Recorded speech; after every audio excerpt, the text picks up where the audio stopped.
સ્ત્રીઓને અંતિમ વિધિમાં શા માટે દૂર રાખવામાં આવે છે?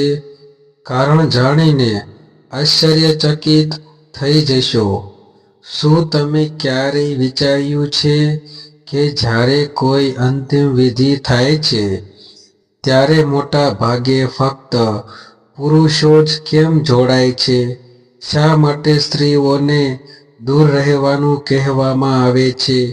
શું આ કોઈ ભેદભાવ છે કે પછી આ પાછળ કોઈ ગહન આધ્યાત્મિક કારણ છુપાયેલું છે? આ પ્રશ્ન વર્ષોથી દરેક ઘરમાં ઉઠે છે, પણ તેનો સાચો જવાબ ઘણાને ખબર નથી. ઘણા લોકો માને છે કે આ માત્ર જૂની પરંપરા છે, પરંતુ વાસ્તવમાં આ પરંપરા પાછળ એટલું ઊંડું આધ્યાત્મિક વિજ્ઞાન છે કે ગરુડ પુરાણ એ પણ તેનો ઉલ્લેખ કરે છે.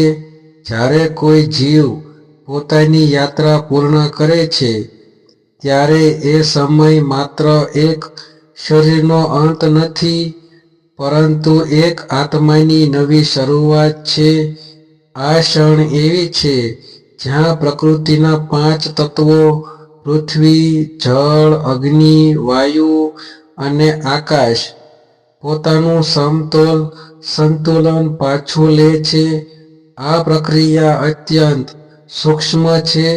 આ સમયે આસપાસની ઊર્જા ખૂબ જ સંવેદનશીલ બની જાય છે.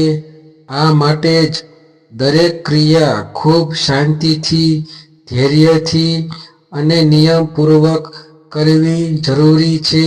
પુરુષોને અંતિમ વિધિમાં જોડાવાનું મુખ્ય કારણ એ છે કે તેઓએ પ્રાચીન સમયથી સંયમ, ધૈર્ય અને માનસિક સ્થિરતાનો પ્રતિનિધિ માનવામાં આવ્યો છે.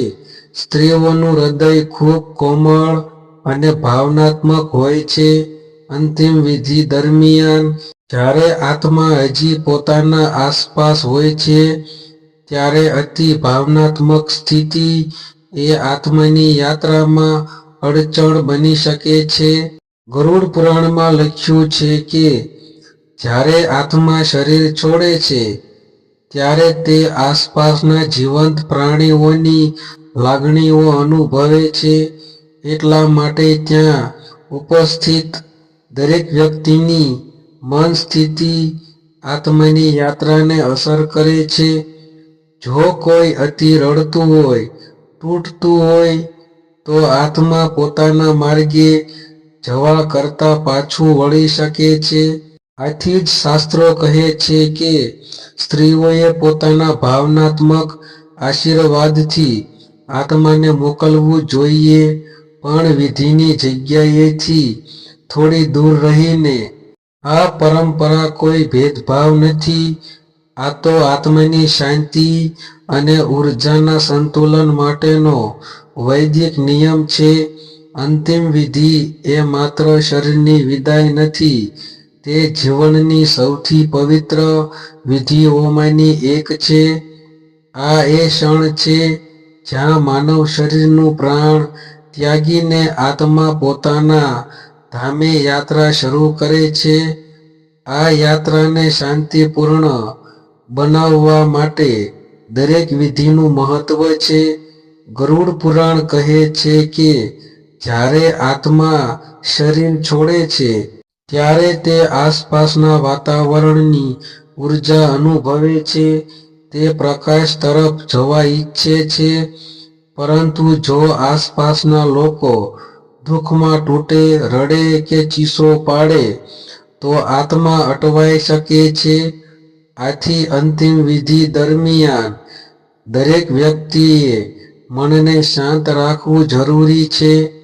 પ્રાચીન કાળમાં પુરુષોને એવા સંસ્કાર અને ધૈર્ય સાથે તૈયાર કરવામાં આવતા કે તેઓ અંતિમ વિધિની વિધિઓ સંયમપૂર્વક કરી શકે. આ વિધિમાં અગ્નિ, જળ અને મંત્રના સંયોજનથી આત્માને મોકલવામાં આવે છે. દરેક મંત્ર આત્માને પ્રકાશના માર્ગે લઈ જતો હોય છે. સ્ત્રીઓની ભૂમિકા અહીં પણ પવિત્ર છે. તેઓ ઘરમાં દીવો પ્રગટાવી આત્માની શાંતિ માટે પ્રાર્થના કરે છે. તે પ્રાર્થના જ આત્માને માર્ગ બતાવે છે. ગરુડ પુરાણ મુજબ જ્યારે શરીરથી આત્મા વિમુક્ત થાય છે ત્યારે એ આસપાસના પ્રેમ અને લાગણીના બંધનો અનુભવે છે. જો આ બંધન અતિ પ્રબળ હોય તો આત્માને પોતાના માર્ગ પર જવામાં વિલંબ થાય છે. તેથી જ સ્ત્રીઓને દૂર રહીને શાંતિપૂર્વક આશીર્વાદ આપવાનું કહેવામાં આવે છે. આ એ સમજ છે કે આધ્યાત્મિકતાના મૂળમાં છે કે દરેક વિધિનું એક ઉર્જાત્મક કારણ હોય છે. અંતિમ વિધિમાં ફક્ત પુરુષો જોડાય છે. એના પાછળનું કારણ માત્ર પરંપરા નહીં પરંતુ આત્માની યાત્રાને સરળ બનાવવા માટેની શક્તિ છે. ચાલો હવે ગરુડ પુરાણની અને વૈદિક દ્રષ્ટિકોણથી આ વિધિનું રહસ્ય સમજીએ. ગરુડ પુરાણના અધ્યાયોમાં લખ્યું છે કે જ્યારે જીવનું પ્રાણ ત્યાગ થાય છે ત્યારે તે પ્રેત યાત્રાની સ્થિતિમાં જાય છે. આ દરમિયાન આત્મા પોતાના શરીર, પરિવાર અને સંસાર વચ્ચે ભટકે છે. આ અવસ્થા ખૂબ નાજુક છે જ્યાં આત્માને દિશા આપવી સૌથી અગત્યની હોય છે. અંતિમ વિધિ દરમિયાન કરવામાં આવતી ક્રિયાઓ જેમ કે મંત્રોચ્ચાર, અગ્નિ સંસ્કાર, ઘડો ફોડવો, જળ અર્પણ એ બધું આત્માને માર્ગ બતાવવા માટે જ હોય છે. પુરુષોને આ વિધિઓ કરવા માટે પસંદ કરાય છે કારણ કે તેઓ કર્મ શક્તિના પ્રતિનિધિ છે. તેમની યાગ ઉર્જા, ક્રિયાશીલ ઉર્જા આત્માને વિદાય આપવા સહાયક બને છે.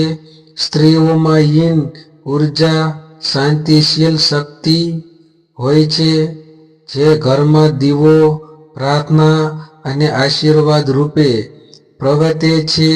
આ બંને ઉર્જા મળીને આત્માની યાત્રાને સંતુલિત બનાવે છે. એટલે અંતિમ વિધિમાં પુરુષો વિધિ કરે છે અને સ્ત્રીઓ આશીર્વાદ આપે છે. બંનેની ભૂમિકા પવિત્ર છે. આ વિધિમાં સૌથી મહત્વનું છે અંતિમ સંકલ્પ, જે પરિવારના વડા અથવા પુત્ર દ્વારા બોલવામાં આવે છે. આ સંકલ્પથી આત્માને સંદેશ મળે છે કે હવે તેને પોતાના ધામે જવું છે. જો આ સમયે કોઈ અતિ દુઃખ કે રડવાની સ્થિતિ હોય તો આત્મા ફરી પાછું વળે છે. તેથી શાસ્ત્રોમાં સૂચના આપવામાં આવે છે કે અંતિમ વિધિ શાંતિપૂર્વક અને મનને સ્થિર રાખીને કરવી જોઈએ. આથી સ્પષ્ટ થાય છે કે આ વિધિમાં પુરુષોની હાજરી એ કોઈ ભેદભાવનો નહીં પરંતુ આધ્યાત્મિક સંતુલનનો ભાગ છે. દરેક આત્માની યાત્રા એ દિવ્ય છે અને એ યાત્રામાં સ્ત્રી પુરુષ બંનેની ભૂમિકા અલગ રીતે પરંતુ સમાન રીતે પવિત્ર છે. તો મિત્રો, હવે તમે સમજી ગયા હશો કે અંતિમ વિધિમાં ફક્ત પુરુષો જ કેમ જોડાય છે. આ પરંપરાનો અર્થ કોઈ જાતિ ભેદ નથી પરંતુ આત્માની યાત્રા માટેની ઉર્જાનો સંતુલિત માર્ગ છે. સ્ત્રીઓની પ્રાર્થના અને આશીર્વાદ આત્માને પ્રકાશ તરફ લઈ જાય છે, જ્યારે પુરુષોની વિધિ આત્માના બંધનો તોડે છે. બંને મળીને જ એ યાત્રા પૂર્ણ બને છે. ગરુડ પુરાણ આપણને શીખવે છે કે જીવન અને મરણ વચ્ચેનો અંતર ખૂબ નાનો છે. આત્મા માટે આપણી દરેક ક્રિયા, દરેક વિચાર અને દરેક પ્રાર્થના મહત્વ ધરાવે છે. આથી અંતિમ વિધિ દરમિયાન મનમાં એક જ ભાવ રાખવો જોઈએ: આત્મા માટે શાંતિ, પ્રેમ અને પ્રકાશની પ્રાર્થના. જ્યારે આપણે આ વિધિને ભક્તિભાવથી સમજીએ છીએ, ત્યારે દુઃખ ઓછું લાગે છે અને શાંતિ વધે છે. જીવનનો અંત એ અંત નથી, એ નવી શરૂઆત છે, જ્યાં આત્મા પોતાના ધામે પરત જાય છે. જો આ વિડિયો તમને જ્ઞાન, શાંતિ અથવા આધ્યાત્મિક સમજ આપે તો ચેનલને સબસ્ક્રાઇબ કરજો.